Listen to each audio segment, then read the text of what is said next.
it's an endless journey as far as learning. It's no matter how long you've been playing, it's an infinite road ahead of you of what you can learn. So in that sense, we're all always just beginners with endless possibilities of what we can learn.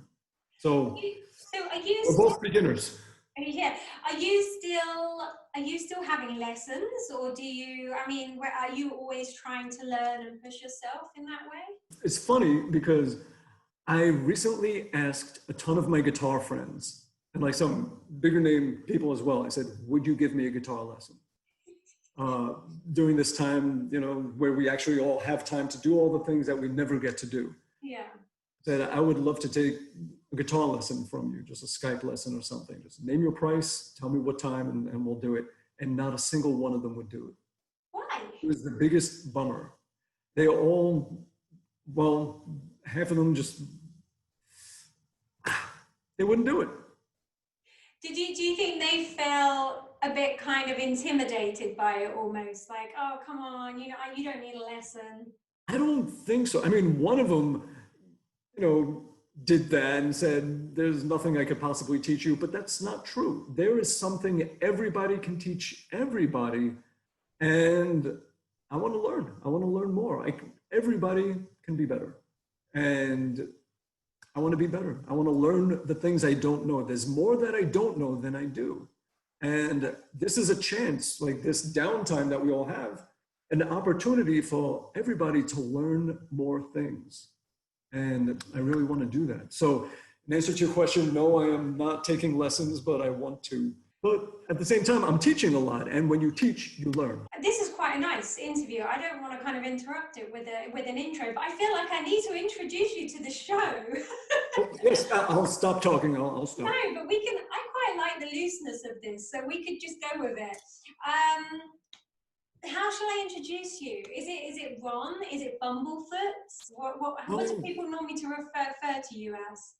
You know, these days with the hat and the beard, more people call me Gandalf than anything else. But yeah, Ron is fine. Ron it is then. Welcome to Life in Six Strings. Thank you so much for having me.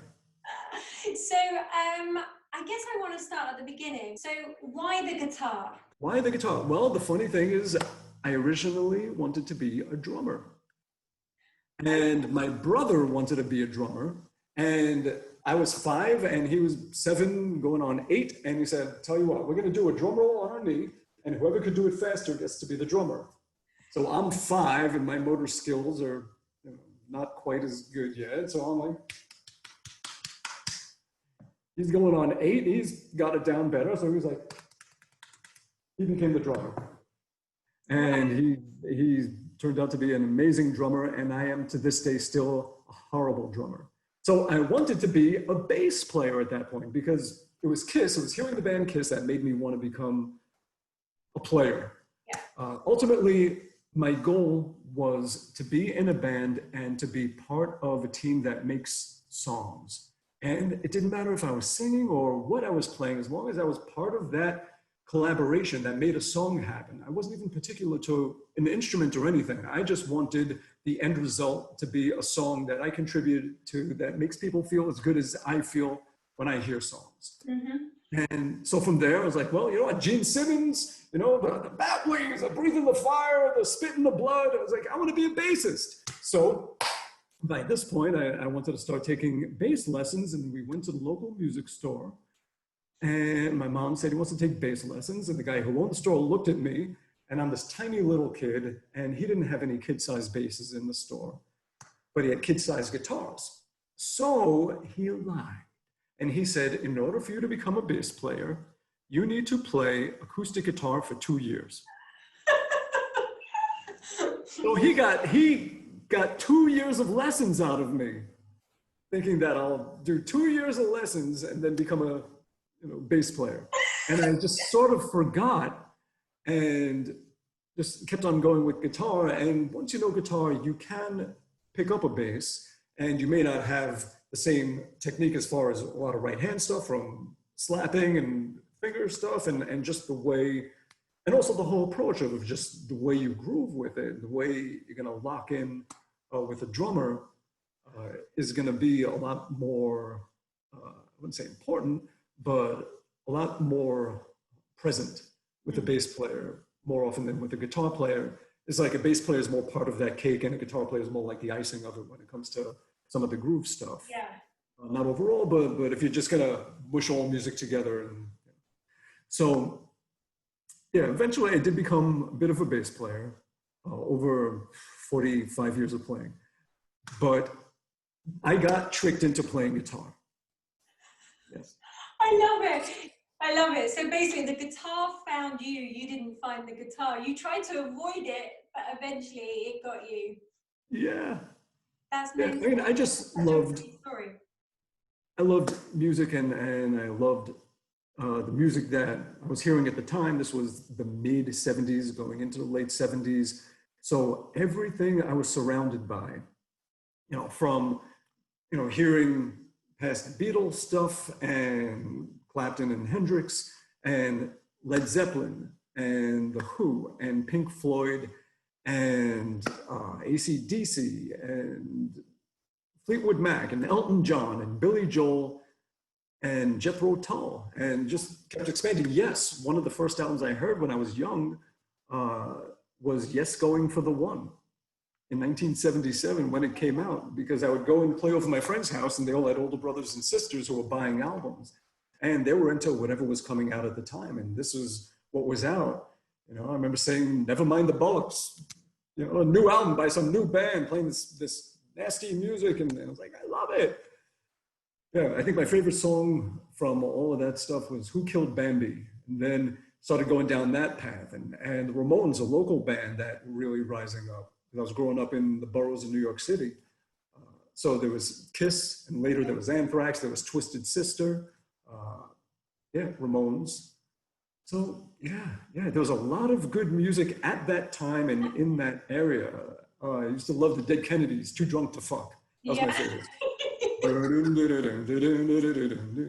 So just playing all that stuff as a kid, and Queen, of course, that was a big one. There's so many.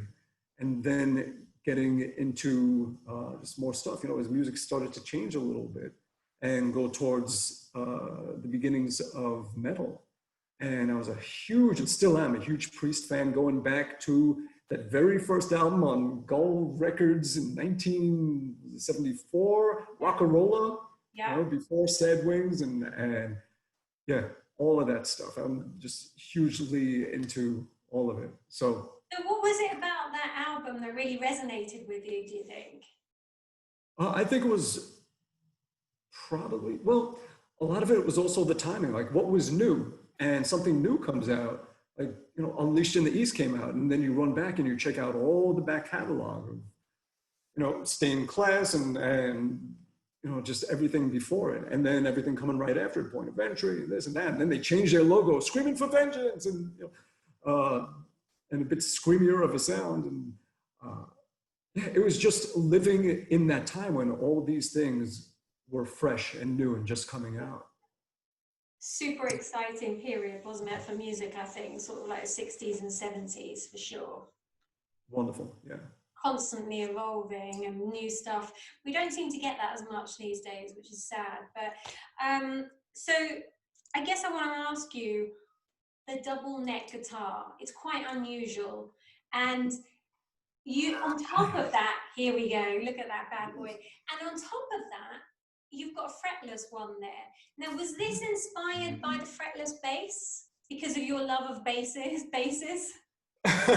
Well, I did hear Tony Franklin in the song Radioactive go and do that on it, and I was like, I need a fretless. I want to be able to do that, be able to drag harmonics like that. I used to, it was when I first heard Van Halen and heard Eddie Van Halen and started reading all the Guitar World magazine interviews about all the things he would do, dipping pickups into wax and this and that. And it made me start to experiment with guitar construction, or I should say deconstruction. And I did a lot of weird things and made a lot of weird guitars where I would take an old guitar that I had, or get one, and I would rip off the frets and cover it with coins and things and play on the surface of that. It sounded awful, but I was just experimenting, just seeing what would happen.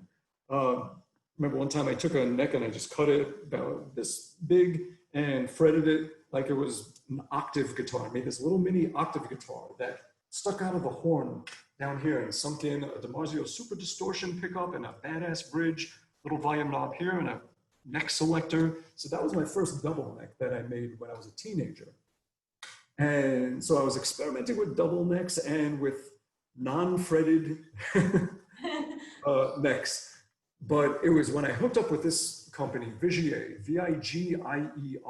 Yeah, are they German company? Oh, French. They're French. And been with them now 23 years. And they started making custom guitars to me, and I started playing their guitars, and they're wonderful. They make great, great guitars. And I went to the first NAMM show with them. It was in 97, I guess it must have been 98.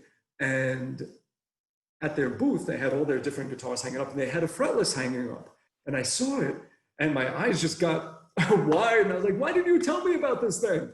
And they said, since the company started 18 years ago, we have sold 3 of them. Nobody wants these, nobody plays these, nobody is interested in them. I was like, I am, gimme, gimme, gimme, gimme. And they gave me one, and I took it home, and immediately I just started writing all kinds of songs with them, experimenting and seeing what I could come up with and getting comfortable with it. And it happened to the point that I just needed it all the time. I didn't want to have to play fretted or fretless. I wanted to be able to switch or even play both at the same time or whatever it is. It just became a major part of my playing. And there's so much you can do with it. It's really not that scary. If you have ever played, do I have a slide here? You ever played slide where you have, I'm gonna pretend this is a slide. It is a pen, but I'm gonna pretend it's a slide. And, just, oh God, that's awful. A slide. Okay. Where you're playing over the frets, and everything is a back and forth motion.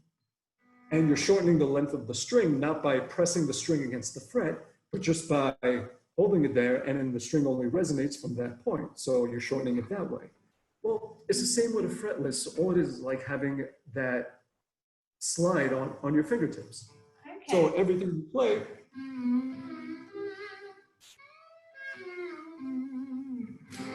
oh, so it kind of does sound like a slide guitar then. It can. Depending on how you play it, or it could be just a really, you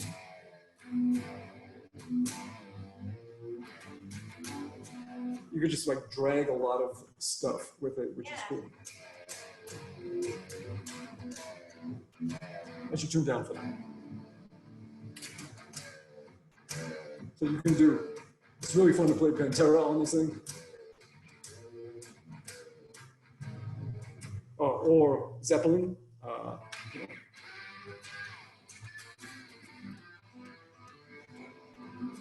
that kind of thing. So you can really do a lot with it, and you can express yourself like lead-wise in a bit of a different way, because instead of bending to notes and having the up and down vibrato, you're going back and forth.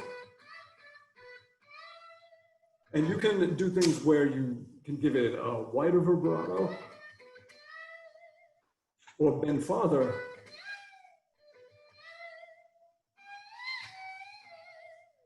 So it's like you can really work it or go the opposite direction.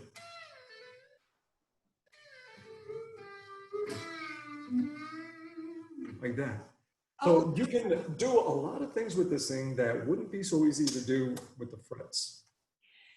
So how does it work when you're playing them then? Do you play, so you'll play the bottom one and then you can just jump over to the top one or vice versa? A little switcher right here. This is the fretted neck, both, and the fretless. So as I'm playing, and I have a volume knob in between, like here's the volume for the bottom fretted neck and the volume for the, and I just jump up and boom, hit it really quick as I'm switching to the neck. So every time I switch necks, I sort of like go and play. Oh my God, that is nuts. That is nuts. I mean, for a beginner, I'm just like, whoa, that just blows my mind. It's a lot of guitar. It is a lot of guitar. When you're writing, do you write on that? Is that what you use to write with? Most of the time when I'm writing, it's in my head. Like I just hear an idea and I hear the music inside, and then it's like a language, like you hear something you want to say in your head, and then you say it. So it's the same thing. I might hear, and I go to the guitar, whatever it is. So I might hear something that just has some kind of rhythm, bum, ba, bum, ba, bum, ba, ba, bum, bum. And you go to this thing and just try and imitate.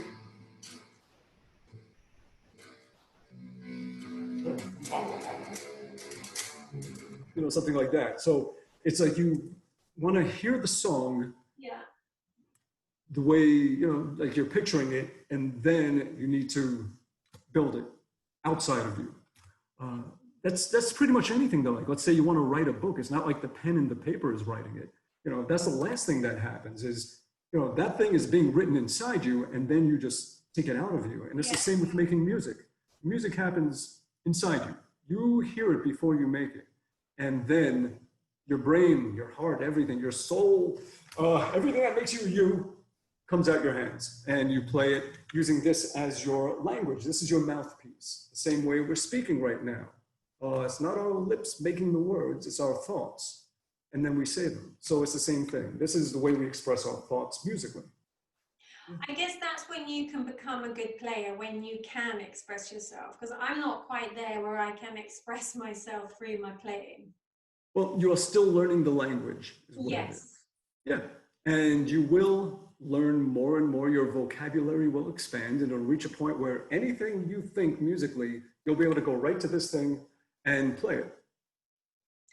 It just comes with time. This is like a light bulb moment for me, because like you say, I'm still learning the language. It's true. When you are learning a foreign language, you can't express yourself properly, can you? Your personality doesn't come across in the language. And it's the same with the music. You're right. Yeah, okay, thank you.